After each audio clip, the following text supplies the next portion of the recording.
So guys, for the first step, you want to go to search and type in view advanced system settings. Click on it. And now once you're on this, on the advanced tab under performance, you want to select settings. And now you want to select advanced. And now you want to select change. You want to untick this box and you want to select custom size.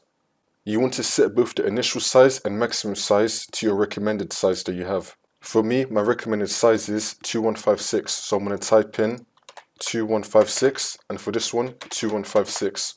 In your case, you want to make both these boxes your recommended size. Now, you want to click on Set, and then click on OK. Don't restart your computer yet, we're going to restart it when you complete all the steps, and then click on OK again. For the next step, you want to go to Search and type in CMD. Now, you want to run it as administrator, and then click on Yes. And now once you're on this, you want to type in sfc /scan now and then click on enter. And you now want to run this scan. Wait for this to load. I'm going to skip the video to when the scan will be fully completed.